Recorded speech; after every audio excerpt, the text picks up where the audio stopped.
Síguenos en las redes sociales. Búscanos @Sol1065 FM. Lo mejor de nuestro contenido más cerca de ti. Sol 106.5. Una estación RCC Miria. Bueno, por otro lado, señores, miren, yo quiero decir algo. Los que le dan seguimiento a las cosas que uno plantea por aquí todos los días se habrán dado cuenta de que yo nunca me he referido a la crisis de Ucrania. Nunca, ni una vez, en este capítulo. ¿Por qué? Bueno, porque yo tenía esperanza de que eso se resolviera por la vía diplomática, como plantea la segunda, el relanzamiento o la refundación de la OTAN después de la caída del muro de Berlín. Pero parece ser que por una serie de razones, que no es el caso analizar aquí, las partes no están en ceder y pudiera haber algún tipo de enfrentamiento bélico en esa zona tan delicada del mundo. Entonces, yo no me quiero enfocar en el tema de Ucrania, sino en qué pasaría con el mundo si el mundo vuelve a un esquema de Guerra Fría.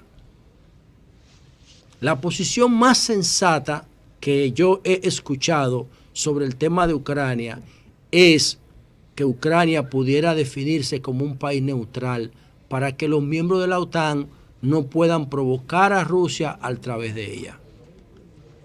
Y eso pudiera conseguir entonces una paz relativamente duradera. Que nadie puede instalar cosas ahí en función de todo el interés. Lo que pasó, José, con Finlandia y con... Finlandia pertenece a la OTAN. Finlandia pertenece... Finlandia es fundadora de la OTAN. Lo que pasó... no es fundadora. Gracias. No, falso. Bueno, pero ese no es mi tema. Es que es que yo no voy para allá, Mañana, si tú quieres, hablamos de eso. La Guerra Fría. Es decir, la Guerra Fría, Finlandia era países neutrales porque eran fronteras con Rusia. Bueno, pero eso es lo que yo planteo, que el caso de Ucrania, que es la que ha generado el conflicto por una serie de características históricas, culturales, ideológicas, políticas, es que debería ser un país neutral, donde la OTAN no pudiera meter sus bases ni hacer entrenamiento y nada, porque eso es lo que provoca las fricciones. Eso va a provocar fricciones también en China, en otros territorios. Entonces, ¿qué es lo que ocurre? No en China, sino con China. ¿Qué es lo que ocurre con esto? Miren, yo he dicho, y lo tengo en mi propuesta de liderazgo responsable, la construí sobre la base de la caída del muro de Berlín. Para mí, la Guerra Fría deberían darla en las escuelas como una materia, para que la gente entienda la importancia de este acontecimiento histórico. Sabina le dice, el mundo recién pintado. El mundo recién pintado, le dice Sabina en su álbum 19 días y 500 noches, a la caída del muro. Aquellas banderas de la patria de la primavera, a decirnos que existe el olvido. Esta noche han venido. Las banderas de la patria de la primavera eran las banderas soviéticas. Así Sabina narra el tema del muro de Berlín.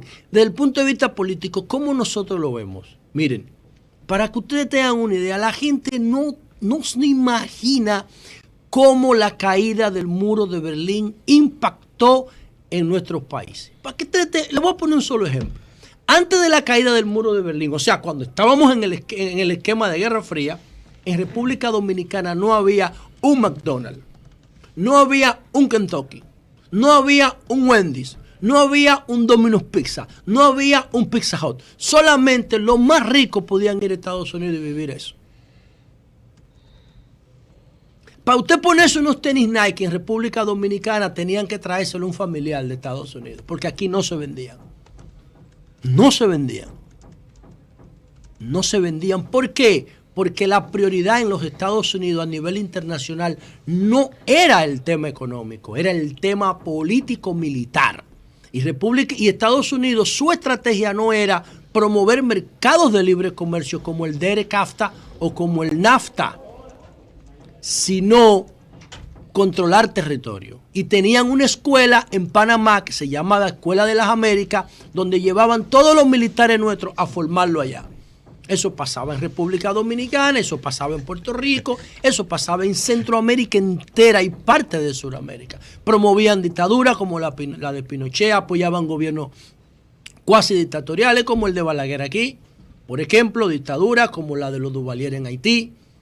Entonces, el objetivo de Estados Unidos era que el comunismo no se expandiera en sus fronteras a través de Cuba, que vivía promoviéndolo permanentemente. Y eso hacía que todos los recursos de la economía norteamericana y de la investigación científica no fueran para la sociedad, sino para la guerra. De hecho, la Internet no se crea en 1990, no, se libera en 1990. Todo lo que nos empodera hoy y que genera todos estos temas virales y que crea las redes sociales, eso existía desde 1968. Empezó como un programa espacial. Para exploración espacial, se llamaba Ethernet. Y luego, en el 1990, después se convierte en Internet, pero después se crea la web, que son los protocolos que comunican máquinas entre sí. Pero eso no estaba disponible para nosotros hasta que no terminó la guerra. La guerra que empezó en 1945 y duró 45 años, señores. Una guerra fría, se llama guerra fría porque las potencias que tenían capacidad nuclear sabían que si se enfrentaban se destruían mutuamente. Y buscaron un equilibrio. ¿Y dónde se enfrentaban? Se enfrentaban en el deporte. Por eso Cuba es líder mundial en medalla, como expresión de la guerra fría. Se enfrentaban en las artes, se enfrentaban en la historia, se enfrentaban en la ciencia, en la exploración espacial, en la política, pero no se podían enfrentar a nivel militar porque se destruían ambas. Y entonces el modelo socialista, que no tiene vocación de producir, sino de repartir, hizo que la URSS, la Unión de Repúblicas Socialistas Soviéticas, colapsara en 1989. Y con ella se cayó el muro de Berlín. El muro de Berlín se cayó primero que la URSS en el 89. Después vinieron las crisis con Yeltsin, que sustituyó al de la mancha aquí, ¿cómo se llamaba? Gorbachev. Yeltsin. Entonces, ¿qué ocurre?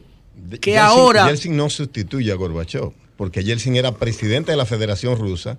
Bueno, con Gorbachev termina la Unión Soviética. No, el mandatario el último presidente soviético fue Gorbachev.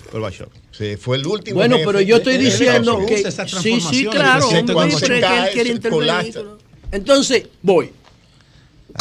¿Qué pasaba en República Dominicana cuando estábamos en la Guerra Fría? Para que ustedes vean a lo que nosotros nos estamos enfrentando, que es el primer episodio real que yo, que vivo estudiando ese tema permanentemente, tengo un observatorio abierto, nunca había habido una amenaza, nunca había visto del 90 para acá una amenaza de volver realmente a la Guerra Fría, realmente. Ahora mismo, ¿qué queda de la Guerra Fría en el mundo? Queda lo de Norcorea, que es un museo, y queda Cuba, que es otro museo. Ya no queda más nada. Ya no queda más nada, porque las FARC de Colombia, que también son una expresión de la Guerra Fría, se desmovilizaron. Pero la Unión Europea es una expresión de la Guerra Fría, la de ahora. Bueno, sé que yo no discuto. La propia OTAN. El estado de bienestar. A la OTAN voy ahora. La OTAN. El estado de bienestar. El estado de bienestar es la expansión de la socialdemocracia. Entonces, ¿qué es lo que ocurre con esto? ¿Qué era República Dominicana cuando nosotros estábamos en el esquema de Guerra Fría? Yo le decía ahorita que aquí no había una franquicia gringa. Ahora hay una Guerra Fría. No había una franquicia gringa. El que tenía una laptop en República Dominicana era objeto de adoración. El que tenía una PC en República Dominicana era objeto de culto. Para que ustedes tengan una idea, una persona que tuviera cable, yo recuerdo a mis amigos que tenían cable aquí durante la Guerra Fría, y nosotros nos íbamos a su casa después del colegio a ver los videos de MTV, de ZZ Top, de Scorpion, de Led Zeppelin, de Michael Jackson. Íbamos por grupo. Hoy nos juntamos en la casa de Yarle. Y entonces en la casa de Yarle nosotros vamos a ver MTV a las 3 de la tarde. Todo el mundo después de hacer la tarea. Oigan cómo era para ver el cable. En 50 casas había una que tenía cable. Para que te tengan una idea de lo que yo estoy hablando. Ahora, económicamente, para ir terminando. En 1990, busquen el PIB de República Dominicana. ¿Cuántos eran? 7.000 millones de dólares. ¿Cuánto es ahora? 91.000 millones de dólares en los últimos 30 años. ¿Por qué? Bueno, porque en la misma Carta de Constitución de la OTAN de 1949 se priorizaba el tema del crecimiento económico, incluyendo el Plan Marshall, la recuperación posguerra. Y Rusia hizo un pacto paralelo que se llamaba Pacto de Varsovia, donde aglomeraba a todos los países que estaban bajo su influencia ideológica. Y en Alemania, que fue donde se produjo la caída de Hitler en la Segunda Guerra Mundial, lo que pasó fue que se dividieron a Alemania. Se dividieron a Alemania con el simbolismo de Berlín y crearon el muro en 1961. Entonces, ustedes ven eso de las redes sociales. Eso está en riesgo. Eso está en riesgo si vuelve una guerra fría. ¿Por qué? Porque lo primero que se ataca cuando hay una guerra son las comunicaciones. Las comunicaciones tecnológicas, las comunicaciones viales, para que los mensajes no lleguen. Esa es la base del blockchain. El dilema de los generales bizantinos. Cómo la comunicación se mantiene de un punto A a un punto B sin alterarse. Entonces la comunicación es clave para ganar una guerra. Y como esa guerra es fría, que no es caliente, lo más probable es que uno de los objetivos primarios del bando que tenga menos poderío militar va a ser atacar cosas sensibles del que más tiene. Las comunicaciones. Y ahí las comunicaciones se pudieran afectar. El crecimiento económico, a la franca, de una vez. Porque ese conflicto va a alterar más de lo que ya están todos los precios del petróleo, presente y futuro. Las pymes se van a pique si vuelve la Guerra Fría. De hecho, en República Dominicana, cuando estábamos en plena Guerra Fría, no había pymes. Las pymes son producto de una sociedad de economía estable. Las pymes son especializaciones de lo que ya existe. Y si viene la Guerra Fría, nosotros obviamos las especializaciones y nos vamos a lo que ya existe. Entonces, nosotros no sabemos, no tenemos idea del nivel de riesgo que tiene el mundo si volviéramos a un esquema de Guerra Fría de verdad. La libertad de la mujer, para atrás. Busquen todas las conferencias de ONU de 1970 para acá, ninguna prende. ¿Cuál prende? La de Beijing. ¿Cuándo? Después de la caída del muro. Medio ambiente, para atrás. En un esquema de Guerra Fría el medio ambiente no le importa a nadie. En 1945 Estados Unidos tiró 2 bombas atómicas, Hiroshima y Nagasaki. El peor daño al medio ambiente en la historia de la humanidad. No tuvo consecuencias. No tuvo consecuencias. Porque el medio ambiente es un tema de derecho colectivo cuando las necesidades básicas están cubiertas. ¿Y qué pasa cuando estamos en guerra? ¿Qué pasa cuando estamos en guerra? Que las necesidades básicas no están garantizadas y todo el mundo vuelve a luchar por sus intereses individuales. La lucha contra la corrupción pasa a un segundo plano también. Pues es un derecho colectivo, es una preocupación colectiva. Por eso en Venezuela usted no ve un movimiento luchando contra la corrupción, porque en Venezuela están luchando para conseguir una bolsa de comida. Ahora, cuando ellos tengan la comida, cuando tengan el cable, cuando tengan la franquicia, cuando tengan el internet, cuando tengan el entretenimiento, entonces van a luchar. ¿Por qué? Por la transparencia, por el medio ambiente, por los derechos de la mujer, por los derechos de los gays. Todos esos derechos, ¿cuándo surgen? ¿Cuándo afloran? ¿Cuándo se fortalecen? Después de la caída del muro, cuando se acaba la Guerra Fría. Y por esto es que yo digo que eso hay que darlo como una materia en las escuelas para que la gente entienda de dónde le ha llegado ese empoderamiento. Cuando es un maná del cielo. No, es que la economía cuando se termina la guerra se pone a disposición de la sociedad. Se pone en primer plano y la seguridad se pone en segundo. Y por eso nosotros tenemos que cruzar los dedos, porque no podemos hacer más nada. Porque nada de lo que nosotros tenemos hoy, ni este iPad, ni ese celular, ni estos audífonos, ni esa luz LED, ni esas pantallas planas que están ahí, esos monitores, nada de eso nosotros lo construimos. Nosotros no construimos nada, nosotros no invertimos en investigación. Nosotros lo que hacemos es que lo consumimos y tenemos playa bonita. Pero si vuelve la Guerra Fría, van a volver los grupos terroristas aquí como en los 70. Y los gobiernos cuasi dictatoriales Si Estados Unidos prioriza el territorio en vez de los tratados de libre comercio, y los turistas no van a venir.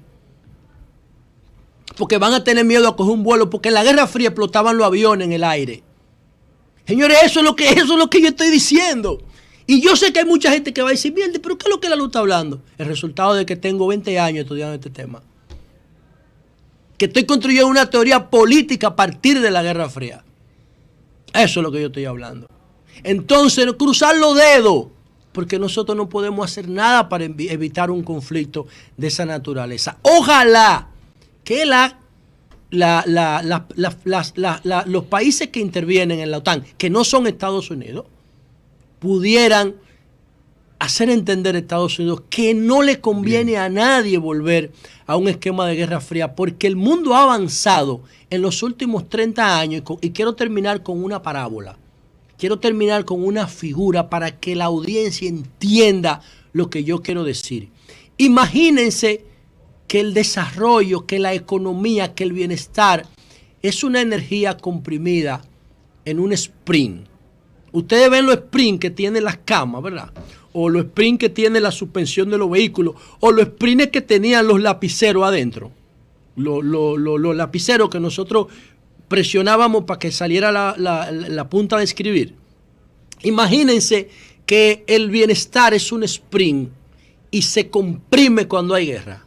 Y se comprime cuando hay guerra. Y se comprime cuando hay guerra. Todos los derechos, medio ambiente, derechos sanitarios, derechos de la mujer, derechos de las minorías, se comprimen. Y cuando termina la guerra, entonces ese sprint en espiral se expande. Bueno, pues ese sprint tiene 30 años expandiéndose. 30 años expandiéndose, empoderándolo. ¿Qué pasaría si vuelve la guerra? La energía en el sprint vuelve a comprimirse, a comprimirse, a comprimirse, a comprimirse, a comprimirse. Y todo lo que se comprime es estrés, es fricción, es crisis. Y por eso yo no quiero que volvamos a la Guerra Fría.